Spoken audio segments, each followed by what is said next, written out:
어머님들은 딱히 물으시는 거 없고요.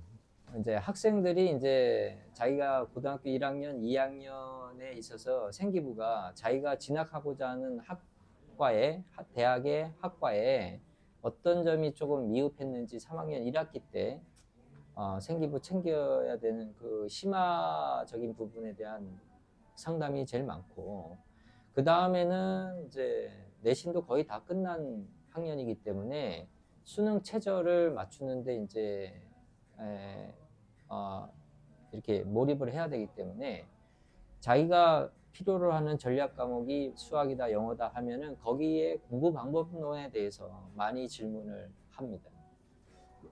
그 혹시 물론 1, 2학년 때부터 준비를 잘해서 3학년 네네. 때도 준비 잘해서 이제 좋은 학교 가는 분이 대부분이겠지만 네네네네. 1, 2학년 때까지 방황을 하다가 네네. 갑자기 3학년 때 정신을 차려가지고 이때 뭔가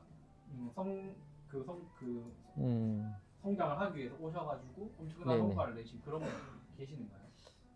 그런 경우는 상당히 드문 케이스인데 간혹 있기는 합니다. 뭐 예를 들면은 영어가 뭐 5등급이었고 수학이 한 4등급이었는데 수학은 2등급으로 그다음에 영어는 1등급이 돼서 최저가 남는 경우도 간혹 있었습니다. 그런데 이 친구들은 기본기가 중학교 때 조금 공부를 했었다가 그 다음에 고등학교 올라와서 이제 방황을 했던 케이스였기 때문에 지구력과 집중력과 암기력이 어느 정도는 공부력이 있었던 친구들이 방황을 했다가 다시 진입을 했을 때에 성과를 본 케이스지, 뭐 아무것도 안 했다가 와가지고 지금 요 시간에 했다고 해서 성과를 내는 경우는 잘 못 본 것 같아요. 중간에 살짝 방황을 했던 사람이라면 그런 네네네네네. 좋은 성과가 있고 네네네네. 사실 뭐 아무것도 안 하다가 갑자기 네네네. 한다고 해서 될 문제는 아니다. 그쵸. 네네네. 그러기에는 고교가 너무 이제 과정도 많고 치밀하고 준비해야 될 것이 너무 많기 때문에 지금은 옛날에는 그냥 수능 하나만 잘 쳐도 대학을 갈 수 있다면 지금은 그런 체제가 아니기 때문에 사실상 힘들다고 봐야 돼요. 그러면 이제 고3이 정말 힘든 시기이기도 하고 네네. 학생도 힘들지만 사실 학부모님들도 되게 힘들잖아요. 그쵸. 아이들 눈치 본다고 많이 힘듭니다. 대부분 그런 부분으로 많이 힘들어하시네요. 아무래도 뭐 어머님이 많이 타이거성이 있어. 그 많이 엄하고 뭐 이런 경우에는 어머님이 주도해서 뭐 규칙대로 아이들을 운영할 수는 있겠지만 그런 학부형님들은 극히 일부기 때문에 대부분은 다 아이의 눈치, 분위기, 뭐 거기에 따라서 불안감이 발생을 하게 되고 또 너무 많은 이제 정보라든가 설명회를 다니시다 보니까 정보 과부하로 인한 이제 어떤 불안감 이런 것들을 많이 조금 호소하시는 것 같고 또 그런 것들이 어떤 전문가한테 오게 되면은 자기 어떤 불안감이라든가 이런 것들이 정확히 표현되는 경우가 조금 드뭅니다. 그러니까 상담을 할 때도 정확한 포커스가 없기 때문에 대충 이럴 것이다 라고 상담을 하면 또 역시 또 상처를 받게 되는 경우가 또 발생을 할 수도 있습니다. 아이의 눈치를 본다고 좀 불안하시지만 그것 때문에 본인 스스로 그 불안을 컨트롤하지 못하는 게 사실 네네네, 그렇죠. 좀 근원적인 문제네요. 네네네네. 그러니까 이게 아이가 불안한 것도 문제지만 엄마가 불안하니까 증폭이 더 크게 되는 것 같고 아이는 거기에 따라서 다시 사춘기적인 반항심이 좀 일어나고 자기를 건드리지 말라는 방어 기제가 발생을 하기 때문에 더더욱 의사소통이 안 되니까 어머님들은 더 불안을 느끼게 되고 그런 거에 악순환으로서 이제 큰 시험에 아이가 약점을 드러내는 경우가 거의 허다합니다. 그러면 이게 학부모님들이 물론 다 훌륭하시겠지만 네네. 그 중에서 특히나 이 학부모님은 정말 좋은 마음이나 어떤 이런 마인드 네네. 컨트롤 잘 했던 그런 사례가 있나요? 기억에 남는.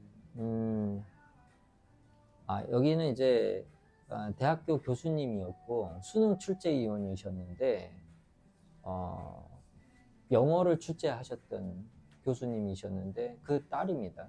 딸인데 이 딸은 이제 암기하는 게 싫다 보니까 아무래도 영어가 조금 단어 암기량이 많아야 되는데 그게 적다 보니까 시간 내에 문제를 잘 못 푸는 경향도 있었고 또 그거를 자기 이제 최저 이제 수능 최저의 한 과목으로 지정을 해놨는데 그게 안 되니까 자꾸 불안해하는 케이스가 있었습니다. 그런데 어머니 같은 경우는 자기가 나서서 아이를 가르칠 수도 있는 경우 아닙니까? 이런 경우는 특수한 경우니까.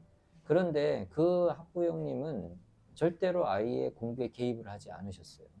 왜냐하면 가리키는 사람이 두 사람, 세 사람은 늘어났을 때는 어떤 사공이 많아서 배가 산으로 가는 격이 되기 때문에 아이의 일관성을 지켜줄 수가 없다. 그래서 그 아이한테 이 선생님이 니한테 잘 맞고 질문했을 때 바로바로 답을 해줄 수 있더나 이렇게 물어본 다음에 그런 거는 문제되지 않았다라고 하니까 그럼 그 선생님을 믿고 간 케이스에서 좋은 성과를 보고 어머님은 그저 라이드 해주고 밥 챙겨주고 그 다음에 그냥 격려해주고 그러면서 자기 불안감도 다른 걸로 이렇게 좀 달래가시면서 아이한테 그 표현을 잘 안 하셨던 그 어머님이 있었는데 그 어머님께서 이제 조금 아이가 원하는 대학에 합격을 하게 되고 이러다 보니까 역시 뭐 알아도 눈과 귀를 막아야 되고 모르면 더 눈과 귀를 막는 것이 아이한테는 불안감을 덜 조성하는 방법이 되니까 나중에는 몰입도가 좋아지더라. 또 어머님을 의지하게 되고 그러다 보니까 관계 개선이 더 잘 된 경우가 자기 케이스가 아닌가. 그래서 주변에도 좀 그랬으면 좋을 것 같아요. 이런 식으로 얘기를 하셨던 적이 있습니다. 그러면 이런 모범적 사례도 있는데 좀 네네. 이게 잘 안 되셔서 관계로 힘든 분들 되게 많이 봤거든요. 네네네. 그러면 이분들을 위해서 그냥 마지막으로 네네네. 고3 입시생을 데리고 있는 학부모님들이 있으면 네네네. 좀 해주고 싶은 말씀 있으실까요? 첫째는 아이를 안 건드리는 게 가장 좋습니다. 그리고 아이를 믿어주는 거. 우리 아이가 커오는 걸 봐서 믿음이 안 갈 수도 있는데 그래도 아이는 한 살 더 성장해 있는 아이고 성인에 가까워져 있는 아이기 때문에 믿지 않을 경우에는 방법이 없습니다. 그럴 경우에는 어머님 불안감만 더 커지기 때문에 아이하고 더 사이만 안 좋아지게 돼요.